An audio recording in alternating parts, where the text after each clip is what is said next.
வணக்கம் ரதி. சென்னை ஸ்டான்லி அரசு மருத்துவமனையில் கொட்டுமலையில் மருத்துவ மாணவர்கள் மற்றும் பயிற்சி மருத்துவர்கள் ஆர்ப்பாட்டத்தில் ஈடுபட்டு வருகின்றனர். சென்னையில் நேற்று வெவ்வேறு இடங்களில் மருத்துவர்கள் தாக்கப்பட்டது பெரும் பரபரப்பை ஏற்படுத்திய நிலையில் சென்னை கிண்டி கலைஞர் நூற்றாண்டு உயர் சிறப்பு மருத்துவமனையில் மருத்துவர் பாலாஜி ஜெகநாதன் மீது விக்னேஷ் என்பவர் கத்தியால் குத்தியுள்ளார். இந்த சம்பவத்தை தொடர்ந்து சென்னை அரசு ஸ்டான்லி மருத்துவமனையில் மனநல மருத்துவர் ஹரிகரனை மனநல பாதிக்கப்பட்ட திருவான்கூரை சேர்ந்த பரத் என்ற நபர் முகத்தில் குத்தி விட்டு கீழே தள்ளிவிட்டு சென்றுள்ளார்.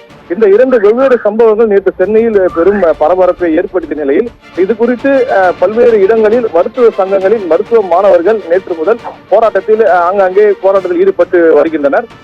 இந்த நிலையில் இன்று ஸ்டான்லி அரசு மருத்துவமனையில் உள்ள மருத்துவ மாணவர்களும் பயிற்சி மருத்துவர்களும் கொட்டுமலையில் போராட்டத்தில் ஈடுபட்டு வருகின்றனர். இது குறித்து அவர்கள் கூறியதாவது, மருத்துவத்திற்கு மருத்துவர்களுக்கு எந்த பாதுகாப்பும் இல்லை என்பதும் சிகிச்சை அளிக்கப்பட்ட மருத்துவர்கள் தாக்கிய சம்பவம் பெரும் கண்டனத்திற்குரியது என்றும் தொடர்ந்து இது போன்ற சம்பவங்கள் அரங்கேறி வந்தால் மருத்துவர்களுக்கு உரிய பாதுகாப்பு அளிக்கப்பட வேண்டும் என்று கோரிக்கையும் முன்வைத்துள்ளனர். தற்போது ஆர்ப்பாட்டத்தில் ஈடுபட்டு வருகின்றனர். கொட்டுமலையில் அரசு மருத்துவமனையில் மருத்துவ மாணவர்கள் மற்றும் பயிற்சி மருத்துவர்கள் போராட்டம் நடத்தி வருவது பெரும் பரபரப்பை ஏற்படுத்தியுள்ளது.